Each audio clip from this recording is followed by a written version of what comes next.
रूस और यूक्रेन की जंग अब एक बार फिर से अपने फुल फॉर्म में लौट आई है। 2 सालों से जारी इस जंग ने कई उतार चढ़ाव देखे हैं। कभी रूसी सेना यूक्रेन पर भारी पड़ी तो कभी यूक्रेनी सेना ने रूसियों के दांत खट्टे किए। जंग में बीतते समय के साथ यूक्रेन को कई ऐसी परिस्थितियों से होकर गुजरना पड़ा जब ऐसा लगा कि पुतिन अपनी कसम पूरी कर लेंगे। लेकिन बीतते समय के साथ अमेरिका समेत तमाम पश्चिमी देश एक बार फिर जेलेंस्की के साथ खड़े हुए हैं। इसी कड़ी में काला सागर पर अमेरिकी ड्रोन साए की तरह मंडरा रहा है। इसी को देखते हुए रूस के रक्षा मंत्रालय ने एक बड़ी सख्त चेतावनी जारी की है। रक्षा मंत्रालय ने कहा कि उसने काले सागर पर अमेरिकी ड्रोन की गतिविधि में लगातार तेजी देखी गई है और ये उड़ानें प्रत्यक्ष टकराव को बढ़ावा दे सकती हैं। रक्षा मंत्रालय ने अमेरिकी ड्रोन अभियानों की तीव्रता में हाल ही में हुई बढ़ोतरी के बारे में कहा है और उन पर यूक्रेनी सेना की सहायता के लिए खुफिया जानकारी और एक मिशन चलाने का आरोप लगाया। यही वजह है कि पुतिन अमेरिका और नेटो देशों से खार खाए बैठे हैं और काला सागर में अमेरिका के इस हरकत से यह यूक्रेन में संघर्ष में कीव शासन की ओर से अमेरिका और अन्य नाटो देशों की बढ़ती भागीदारी को भी दर्शाता है।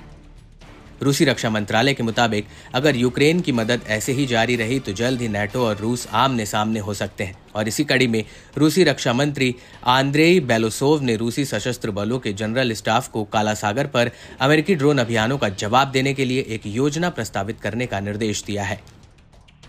रिपोर्ट के मुताबिक मंत्रालय ने काला सागर के ऊपर अमेरिकी रणनीतिक ड्रोन उड़ानों की आवृत्ति में वृद्धि पर प्रकाश डाला, जो टोही कर रहे हैं और पश्चिमी देशों द्वारा यूक्रेनी बलों की आपूर्ति किए गए उच्च सटीक हथियारों को लक्ष्य भी कर रहे हैं। मंत्रालय ने कहा, इन ड्रोन उड़ानों से रूसी एरोस्पेस फोर्सेस के विमानों से जुड़ी घटनाओं का खतरा बढ़ जाता है, जिससे उत्तरी अटलांटिक संधि संगठन और रूस के बीच सीधे टकराव की संभावना बढ़ जाती है। रूस अंतर्राष्ट्रीय जल और हवाई क्षेत्र में संयुक्त राज्य अमेरिका की निरंतर ड्रोन उड़ानों के जवाब में जवाबी उपाय तैयार कर रहा है, जिससे वह एक महत्वपूर्ण खतरा मानता है। रूसी विशेषज्ञों के मुताबिक रूस लड़ाकू जेट और वायु रक्षा प्रणाली तैनात कर सकता है।